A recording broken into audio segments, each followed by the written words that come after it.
My hands were trembling. Not from cold but from a deep, simmering anger mixed with a hurt I hadn't felt in years. I stood in the lobby of the city's most luxurious hotel, the Starlight Grand. It glittered around me. Marble floors, crystal chandeliers, people in expensive clothes drifting past like ghosts. But none of that mattered. All I could hear was the echo of the manager's words. "I'm sorry, madam," he'd said, his smile tight and false, "but the penthouse suite is unavailable." Unavailable. Such a simple word. But the way he said it, the way his eyes skimmed over me, taking in my simple jeans, my comfortable sweater, my dark skin, I knew what he meant. It wasn't just unavailable. It was unavailable to me. I had called ahead. Weeks ago, I'd specifically requested the Starlight Penthouse. It wasn't just any room. It had a view overlooking the park where my grandmother used to take me. Today would have been her 90th birthday. I wanted to watch the sunrise from that window, just like we used to dream about when I was a little girl, sitting on a park bench, sharing a cheap pastry. I wasn't flashy. I didn't walk in dripping with diamonds or announcing my name. I didn't need to. I'd learned long ago that true power, true wealth, didn't need shouting. But sometimes I forgot that the world often judged by the cover, not the content.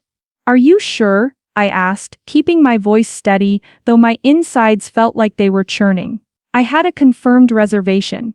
My assistant booked it. The manager, Mr. Henderson, consulted his screen with exaggerated care. He tapped a few keys, frowned. "Ah yes, there seems to have been a system error. A glitch. The penthouse was accidentally double booked. It's occupied." A lie. I could feel it. His eyes darted away from mine. There was a flicker of something else there too. Discomfort? No. More like smug satisfaction. He thought he was putting me in my place. "Is there another suite available?" I pressed, wanting to see how far he would take this. "We have a standard room," he offered, his tone suggesting it was more than I deserved. "Third floor. Near the ice machine." Near the ice machine. My grandmother deserved better. I deserved better. The quiet girl who used to dream on a park bench had worked tirelessly, built an empire from scratch, starting with nothing but an idea and fierce determination. An empire most people knew nothing about, because I preferred it that way. But today felt different. This wasn't just about a hotel room. It was about the look in his eyes, the assumption, the casual dismissal. It felt like a slap in the face, not just to me, but to the memory I was trying to honor. "No thank you," I said softly. My voice was quiet, but there was a new coldness in it, one that surprised even me. "I specifically wanted the penthouse." Mr. Henderson shrugged, a barely concealed smirk playing on his lips. "As I said, madam, it's unavailable. Perhaps another hotel?" I looked at him then. Really looked at him. At his crisp uniform, his shiny shoes, his air of small authority. He had no idea who he was talking to. He had no idea the power I held, the strings I could pull with a single phone call. And in that moment, a seed of an idea planted itself in my mind. It was audacious. It was drastic. But the hurt and anger churning inside me whispered, "Why not?" I turned away from the desk, my heart pounding now, not with anger, but with a strange, terrifying resolve. I walked towards the gleaming revolving doors, feeling his dismissive gaze follow me out. Once outside, the city noise hit me, but I barely heard it. I pulled out my phone. My hands were still shaking slightly, but my fingers were steady as I dialed a number I knew by heart. "Marcus," I said, my voice low and urgent when my chief advisor answered. "Change of plans. I need you to do something for me. Something big." I told him what had happened. I didn't embellish, didn't raise my voice. I just laid out the facts, the manager's words, the look in his eyes. Marcus was silent for a moment. He knew me well. He knew I didn't act on impulse, that I rarely let emotion dictate my business decisions. "Are you sure, Ava?" he asked quietly. "Yes," I said, the word tasting like steel on my tongue. "I'm sure. Find out who owns the Starlight Grand Hotel chain. All of it. And start the process. I want to buy it." There was another pause, longer this time. "Then consider it done, Ava. I'll need a few hours to get the ball rolling, gather the preliminary information. Take the time you need," I replied. But Marcus, make it fast. I hung up and stood there for a moment, the phone feeling heavy in my hand. Was I crazy? Buying an entire international hotel chain because one prejudiced manager denied me a room? It sounded insane, even to me, but it wasn't just about the room anymore. It was about the principle. It was about the countless times people like me were underestimated, dismissed, told no for reasons that had nothing to do with qualifications or availability, and everything to do with perception. It was about ensuring that the look I saw in Mr. Henderson's eyes wouldn't be directed at anyone else walking into a Starlight Grand Hotel, ever again. If I had the power to change that, shouldn't I use it? I spent the next few hours in a nearby coffee shop, nursing a single cup of tea. My mind raced. Doubts crept in. Was this an overreaction? Was I letting anger cloud my judgment? But then I remembered my grandmother's face, her gentle pride in everything I'd achieved despite the odds. I remembered the sting of Mr. Henderson's dismissal. The resolve hardened within me again. Marcus called back late in the afternoon. It's a publicly traded company, Ava, but a majority stake is held by a private equity firm looking to divest. They've been quietly shopping it around. The timing, it's surprisingly opportune. We can make a strong offer, above market value. Push for a quick close. Do it, I said, my voice firm. Spare no expense. I want controlling interest. This will make waves, Ava, Marcus warned. Your anonymity.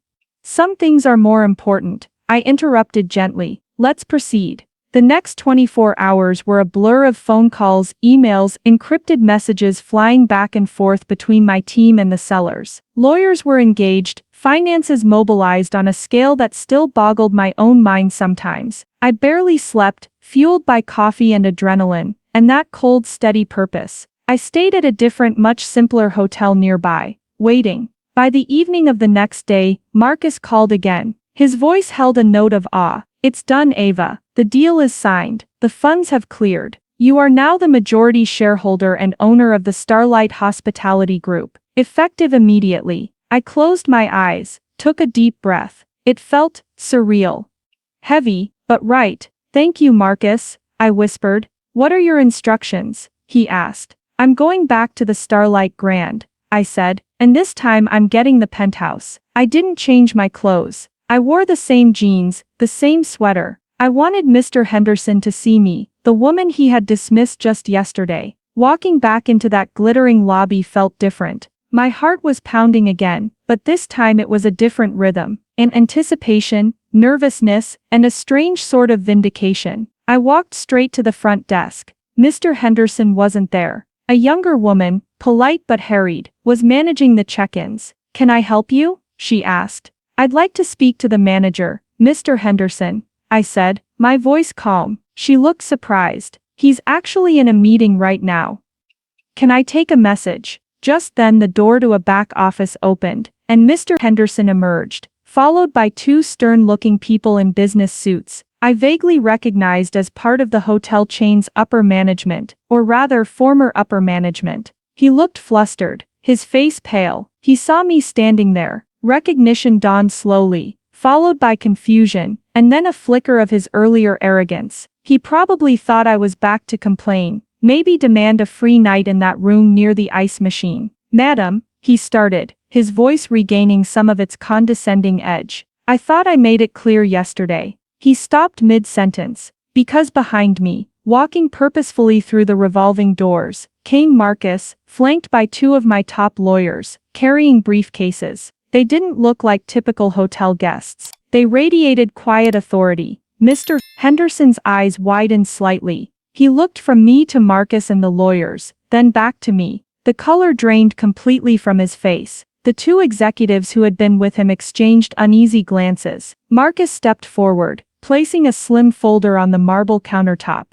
Mr. Henderson, he said, his voice polite but carrying easily in the suddenly quiet lobby. There's been a change in ownership at Starlight Hospitality Group. Henderson swallowed hard. I was just informed. A surprise acquisition. Indeed, Marcus continued smoothly. Allow me to introduce you to the new owner. He gestured towards me. This is Miss Ava Dubois. Silence. Thick, heavy silence. You could have heard a pin drop on the plush carpet. The young receptionist's jaw literally dropped. The two executives looked stunned, glancing between me and the paperwork Marcus had produced as if they couldn't reconcile the two. Mr. Henderson stared at me. His face was a mask of disbelief, slowly crumbling into sheer unadulterated horror. The arrogance, the smirk, the condescension, all gone, replaced by dawning realization and raw fear. He opened his mouth, then closed it again. No sound came out. I met his gaze directly. I didn't smile. I didn't gloat. I just held his eyes, letting the reality sink in. The woman he had deemed unworthy of the penthouse suite just hours ago now owned the entire building, the entire chain, his entire career. Mr. Henderson, I said, my voice still quiet, but now it carried the weight of undisputed authority. You remember me? He nodded mutely, unable to speak. You told me the penthouse was unavailable, I continued. Occupied. A system glitch. He winced as I repeated his flimsy excuses. I believe, I said, turning slightly to address Marcus, that the Starlight penthouse is in fact vacant. Isn't that correct? Marcus consulted a tablet. Perfectly vacant, Miss Dubois, and ready for you. I turned back to Henderson. His eyes pleaded, darting towards the executives who now studiously avoided his gaze. They knew which way the wind was blowing. There seems to have been a system error, I said, echoing his words from the day before. A glitch in management. I paused, letting the words hang in the air. Effective immediately, your employment with Starlight Hospitality is terminated. He swayed slightly, gripping the counter for support. Please, he whispered, his voice hoarse. Miss Dubois, I didn't realize. That's the problem, Mr. Henderson, I said softly, but my gaze was hard. You didn't realize. You didn't see a potential guest. You saw someone you thought you could dismiss. You judged based on appearance, not character. That is not the culture I intend to foster in my company. I looked at the two stunned executives. You too. My office. Tomorrow morning, 8 a.m. sharp. We have a lot to discuss about the future direction of this company, starting with comprehensive diversity and sensitivity training for all staff, at all levels. They nodded quickly, eagerness replacing their shock. Then I turned to the young receptionist, who still looked like she'd seen a ghost. Could you please have my bags sent up to the penthouse? I asked gently, and arrange for someone to escort Mr. Henderson off the premises. She nodded, fumbling slightly with the keys. I didn't watch Henderson leave. I didn't need to. My point had been made. I walked towards the private elevator that accessed the penthouse, Marcus and my lawyers following discreetly behind. As the elevator ascended silently, I finally allowed myself a shaky breath. It wasn't a feeling of triumph, not exactly. It was heavier than that. It was the weight of responsibility. But beneath it, there was a deep, quiet satisfaction. A sense that I had turned a moment of painful injustice into an opportunity for meaningful change. The elevator doors opened directly into the Starlight penthouse. It was stunning, even more beautiful than the pictures. Floor-to-ceiling windows wrapped around the suite, offering a breathtaking panoramic view of the city. And there, right in the center, was the park. My grandmother's park. I walked towards the window, drawn by the familiar sight. The sun was beginning to set, painting the sky in shades of orange and purple. Down below, the park looked peaceful, serene. Standing there, high above the city, I thought about my grandmother. I thought about the little girl dreaming on a park bench. She wouldn't believe this, but I hoped she would be proud. Proud that I hadn't just accepted being told no. Proud that I had stood up, not just for myself, but for anyone who had ever been made to feel small or invisible. Buying the hotel chain wasn't about revenge. It was about rewriting the rules. It was about ensuring that the doors of opportunity, and yes, even the doors of a luxury penthouse, were open to everyone, based on merit and reservation, not prejudice and assumption. The changes wouldn't happen overnight. It would take time, effort, and unwavering commitment to dismantle the old ways of thinking, the subtle biases that allowed someone like Mr. Henderson to feel justified in his actions. But standing there, watching the sunset paint the sky, I felt ready for the challenge. I had the resources, I had the will, and now, I had the starlight. It started with a no, but it ended with a new beginning. My beginning, as the unexpected owner, determined to make sure that every guest who walked into a Starlight Grand Hotel felt seen, respected, and truly welcome. The view from the penthouse was incredible, but the view towards a more inclusive future felt even better. Thank you so much for watching. If you enjoyed this story and want to hear more like it, please give this video a thumbs up by hitting the like button.